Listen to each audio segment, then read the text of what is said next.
Hello, hello দুলা ভাই, আপনি কোথায়? আমি একটা কাজে আছি। কেন?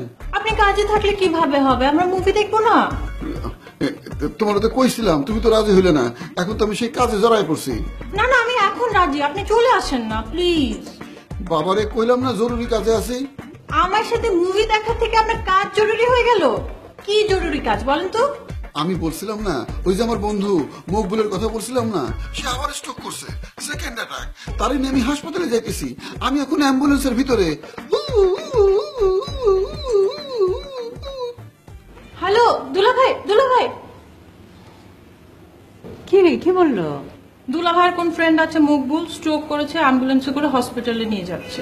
তাইলে এখন কি করবি? কি আর করবো, আমরা দুজন ফুচকা খেয়ে বাসে যাবো।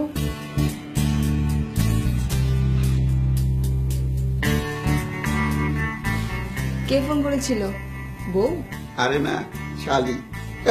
হ্যারে সিনেমা দেখাইতে নিয়ে যাইতেইব। আমার তো খায় দেয়া কাম নাই।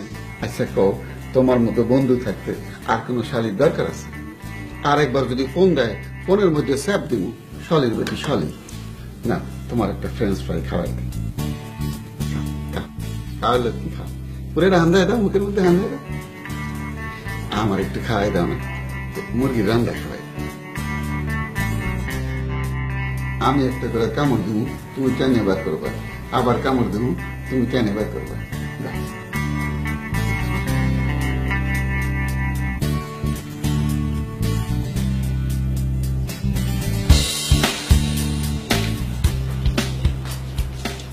এই যে কাকে এখানে বসছিলাম, বস।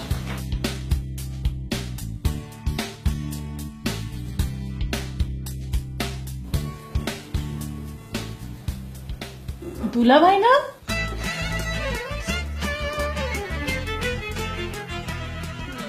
ওকে, আপনার বন্ধু মকবুল, যার মৃগী রোগ আছে, যার সেকেন্ড টাইম স্ট্রোক হয়েছে, মকবুলকে নিয়ে আপনারা অ্যাম্বুলেন্সে করে হসপিটালে যাওয়ার কথা। মকবুলের অ্যাম্বুলেন্সে করে হাসপাতালে পাঠিয়ে দিছি, ফোন করে দিছি, সেখানে তার সুচিকিৎসা চলতেছে। তাহলে ওকে। মকবুলের মেয়ে বাপ অসুস্থ, খাওয়া দাওয়া বন্ধ করে দিছে। আমি বললাম, মা না খাই থাকলে তো শরীর ভাঙ্গিয়ে পড়বো, চলো তোমার কিছু খাওয়াই নিয়ে আসি। তারে খাওয়াইতে নিয়ে আসছি। সে আবার আমার আব্বা ডাকে, বললো আব্বা তোমারে না খাওয়াই আমি খামো না, এর লাগে আমার একটু খাওয়াই দিতেছিল। মকবুলের আব্বা ডাকে, আমি মকবুলের বন্ধু, আমারও আব্বা ডাকে।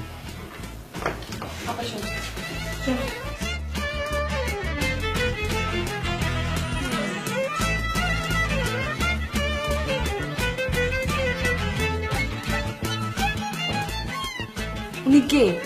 আমার পিএস। তোমাকে দুলাভাই বললো যে? আমার দুঃসম্পর্কের শালী, আমি নিয়ে এসে চাকরি দিছি।